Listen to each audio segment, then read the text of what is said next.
तो hello good evening. Market में गिरावट का दौर अभी भी जारी है और जब भी शेयर मार्केट गिरता है तो सबके दिमाग में यही थॉट आता है, अगर कोई प्रॉफिट पे है तो प्रॉफिट बुक कर लूँ, अगर कोई लॉस में है तो सोचता है मैं लॉस बुक कर लूँ। लेकिन मार्केट गिरने के साथ टेंशन सबके साथ आती है। ये पेशेंस हर किसी का चेक करता है, चाहे वो बड़ा इन्वेस्टर हो, चाहे छोटा इन्वेस्टर हो, चाहे कोई इंडिविजुअल बेसिस पे अपनी इन्वेस्टिंग कर रहा हो। लेकिन सही तरीका वही है कि आप अच्छे फंडामेंटली स्ट्रॉन्ग कंपनियों में इन्वेस्ट करें और उनके रिजल्ट्स को फॉलो करें, उनका बिजनेस मॉडल ठीक होना चाहिए। तो ये सारी चीज़ें देख के अगर आप इन्वेस्टिंग करते हैं तो यही वो राइट समय है जब आप पैसा लगाएंगे और फ्यूचर में एक अच्छी वेल्थ कमाएंगे। दूसरा पॉइंट ये है कि क्या ये मार्केट बॉटम आउट हो चुका है? तो इसका सही आंसर किसी के पास भी नहीं है, ना मेरे पास है, ना आपके पास है, ना ही किसी बड़े इन्वेस्टर के पास है, ना ही किसी फंड मैनेजर के पास है। उसके उसका सबसे बड़ा रीज़न ये है कि मार्केट किस डायरेक्शन में जाएगा कोई नहीं जानता, बस आप प्रिडिक्स कर सकते हैं। वो सही भी हो सकती है, गलत भी हो सकती है। आप चीज़ों को एनालिसिस कर सकते हैं, आप रिस्क को मिटिगेट कर सकते हैं, लेकिन उसे अवॉइड नहीं कर सकते। तो यहाँ पर भी यही चीज़ हो रहा है, मार्केट हर किसी का पेशेंस टेस्ट कर रहा है। दूसरी चीज़ इसके साथ ये है कि ये जो टैरिफ वाला सिनेरियो ट्रम्प ताऊ ने पैदा किया है, ये एक नया है पूरी तरीके से, क्योंकि पूरी दुनिया में ट्रेड वॉर पूरी तरह छिड़ चुका है और इंडिया पे टैरिफ लगेंगे। अभी जो मार्केट गिरा है वो सिर्फ टैरिफ के डर की वजह से गिरा है, लेकिन आप देखेंगे अभी भी टैरिफ लगना इंडिया पे बाकी है। पर आप अगर पिछले 1 वीक में या 15 डेज में या जब से ट्रम्प आया है गवर्नमेंट में, यूएसए में, आप उसकी जितने भी इंटरव्यू एनालाइज करेंगे, खासकर जहाँ पर कोई भी उससे क्वेश्चन पूछ रहा है कि क्या आप इंडिया पे भी टैरिफ लगाएंगे, तो वो हाँ में ही जवाब दे रहा है। उसने कभी भी ये नहीं कहा है कि मैं इंडिया पे टैरिफ नहीं लगाऊंगा। और इंडियन गवर्नमेंट भी एक ऐसा बैकग्राउंड बना रही है, जैसे मान के चलिए कई सारी चीज़ों पर उन्होंने जो अमेरिका पे टैरिफ लगा रखे थे या जो भी ड्यूटीज़ लगा रखी थी उनको कम किया है, चाहे वो लिकर से रिलेटेड हो या फिर ऑटोज इंडस्ट्री से रिलेटेड हो या टू व्हीलर से रिलेटेड हो।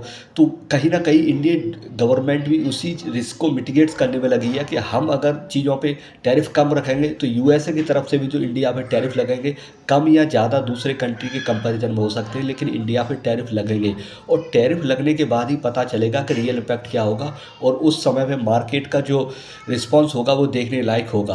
तो मैं यहाँ पर कोई डरा नहीं रहा, ना ही किसी चीज़ की प्रेडिक्ट कर रहा हूँ, बस मैं एक अजम्पशन बना रहा हूँ कि देखो, हमें हमेशा जो भी कोई भी इवेंट होता है, जैसे न्यूटन ने कहा है कि every action has a reaction, तो हमें हर एक्शन को एनालाइज करना चाहिए। और अगर आप क्वार्टरली रिजल्ट्स भी फॉलो कर रहे होंगे और अगर आपने किसी भी कंपनी की कॉन कॉल देखी होगी, तो बहुत सारी कंपनियों में जो change in the government of USA और जो टैरिफ वाला रोल है उस चीज़ को भी एक रिस्क और थ्रेट्स के तरह से डिस्कस किया गया है। तो ये तो जब टैरिफ इंडिया पे इम्पोज होंगे उसके बाद ही पता चलेगा कि उसका क्या इम्पैक्ट रहेगा। और अगर आप उन कंपनियों में इन्वेस्टेड हैं जिनका मेजरली जो एक्सपोर्ट यूएसए में होता है, तो वहाँ पे एक कंसर्न वाली चीज़ रहेगी। लेकिन अगर आप देखेंगे, अगर मैं आपसे पूछूं कि एक वो सेक्टर देखिए जहाँ पे अच्छी ग्रोथ आई हो Q3 में, लेकिन फिर भी उसमें सबसे ज़्यादा गिरावट है, तो आप जूली और डायमंड वाला स्पेस उठा के देख लीजिए, चाहे कल्याण ज्वेलर्स हो, स्काई गोल्ड हो, PNG हो। ऐसा नहीं है कि किसी कंपनी के यहाँ पर रिजल्ट्स खराब आए, लेकिन फिर भी यहाँ पे गिरावट बहुत ज़्यादा हुई है। उसका सबसे बड़ा रीज़न ये है कि आप देखेंगे जब से टैरिफ वाला इशू आया, मेटल्स और गोल्ड ज्वेलरी के शेयर्स गिरना शुरू हो गए, क्योंकि कई सारी चीज़ों का एक्सपोर्ट इंडिया बहुत ज़्यादा यूएसए को करता है। तो जहाँ पे हमारा जो कंपनी है वो एक्सपोर्ट में यूएसए पे डिपेंडेंट है, तो टैरिफ बहुत बड़ा रोल प्ले करेगा उसकी फ्यूचर आउटलुक को लेके। तो आप अपनी कंपनी के बारे में ये ज़रूर देखें, उसके रिजल्ट्स वगैरह देखें और एनालाइज करें कि क्या हो सकता है क्या नहीं हो सकता है, उसी की बेसिस पे डिसीजन बनाएं।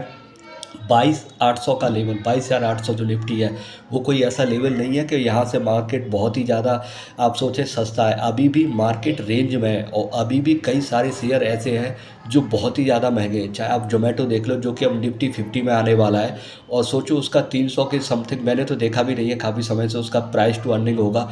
तो इस लेवल पे आप देखिए कि जो बोलते थे कि निफ्टी 50 जो रिलेटिवली सिक्योर होता है उसमें इन्वेस्ट करना, तो जोमेटो जैसी कंपनियां जब निफ्टी 50 में एंटर करेंगी 300 की प्राइस टू अर्निंग के साथ, तो कितना सिक्योर रहेगा ये देखने वाली चीज़ रहेगी, कितना उसकी ग्रोथ उसके साथ रिलेटिव कर पाती है। तो ये एक फ्यूचर आउटकम से ही पता चलेगा कि जो भी रिजल्ट फ्यूचर में आता है। पर आप अपना जो इन्वेस्टिंग की जर्नी है, आप बने रहिए मार्केट के अंदर, लेकिन अच्छी कंपनियों में इन्वेस्ट करिए। अगर आप खुद से नहीं कर पा रहे हैं तो आप SIP करिए, और आपकी जो SIP चल रही है उसे बनाए रखिए। खासकर अगर आपकी SIP हाइब्रिड वाले मॉडल की है तो वो सबसे बेस्ट है, क्योंकि किसी पर्टिकुलर फंड को लेकर अगर आपने इन्वेस्ट कर रखा है तो आपको दोबारा सोचने की ज़रूरत है, क्योंकि वहाँ पर तो दिक्कत वाली चीज़ें हैं चाहे वो डिफेंस को लेके हो, चाहे वो रेलवे को लेके, जो भी चीज़ें बनाई थी, मैं किसी पर्टिकुलर चीज़ के बारे में डिस्कशन नहीं कर रहा। लेकिन अगर आपने हाइब्रिड मॉडल पे इन्वेस्ट कर रखा है एसआईपी के थ्रू भी, तो वो सबसे बेस्ट है, क्योंकि वहाँ पे फ्लेक्सिबिलिटी होती है। हाइब्रिड का मॉडल ये है कि, और दूसरा फ्लेक्सिबिलिटी रहती है। तो यही सारी चीज़ें हैं जो आपको देखना है, किस तरीके से आप अपना रिस्क मिटिगेट कर सकते हैं। लेवरेज वाला अभी भी टाइम नहीं आया है कि आप जो है लोन वगैरह लेके शेयर मार्केट में इन्वेस्ट करें, क्योंकि अभी भी यहाँ से स्कोप बहुत है गिनने के लिए। तो थैंक्स फॉर लिसनिंग, अभी के लिए बस इतना ही। Take care, bye.